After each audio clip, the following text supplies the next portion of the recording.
Bon Iver, SABLE, EP review, let's chat about it. Hey friends, what's going on? John here from What's Spinning, here tonight to chat about this latest EP from Bon Iver, Wisconsin-based singer-songwriter Justin Vernon and company. They've been at it for quite some time now and are true heroes of mine in the indie folk world. Their early days are something that is very, very near and dear to my heart. Albums like Forever Ago and the Blood Bank EP.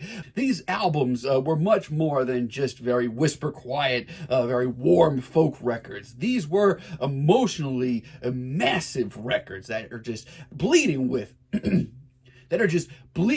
raw emotion and sadness and loneliness. These projects are the quintessential "it's getting chilly outside" projects for me. And what happened next kind of took me off guard. Bon Iver completely blew up overnight.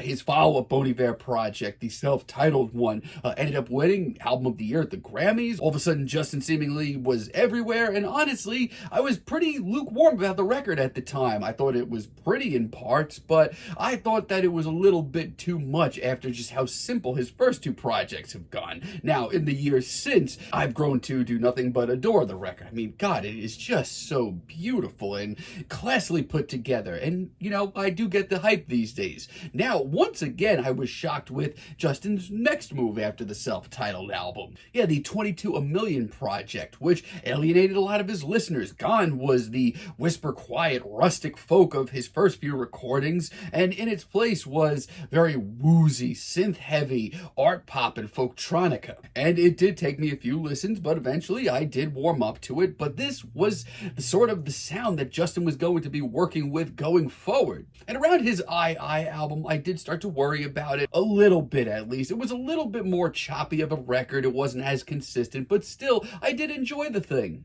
The woozy electronic sounds were, very alien, but Justin did a lot of justice of bringing in some human emotion to it. Now, that leads me to this new EP, which, I've been waiting for some new Bon Iver for quite some time, and since the Space Side single has dropped, I've been listening to it pretty much non-stop. Now, this EP is very short and sweet. It's 4 tracks, about 12 minutes, and this completely bare instrumental intro to this record that kicks us off, I think that it just really didn't need to be there. It's 12 seconds long. I can't complain that much. But Justin's got 12 minutes of music here. We didn't need this. Especially because Things Behind Things opens this EP up beautifully. I love the genuine sorrow in Justin's voice. He sounds so exhausted, so in need of change.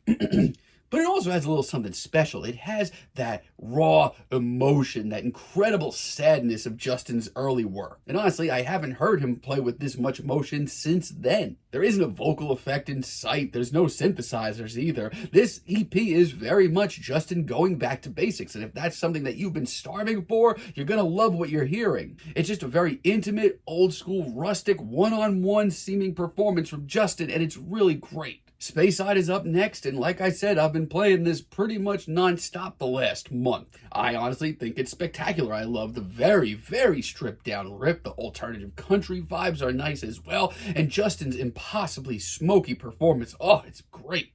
It has that sadness. It has that emotion. It is so good. I love the strings that pop in as well. Personally, I didn't think that Justin still had a track like this even in him. Also, awards season that ends this EP off is also really good. This one brings in a serious amount of drama. The stark atmosphere on this track, this is breathtaking, and it's probably the track that you're going to want to take the most time with. It is the longest cut here, but Justin's very personal and commanding performance is just as stunning as the atmosphere of this track. It's a longer cut from Justin, but sit with it, let it grow. It's pretty awesome. Also, the dual vocals and the late saxophones that pop in are really nice as well.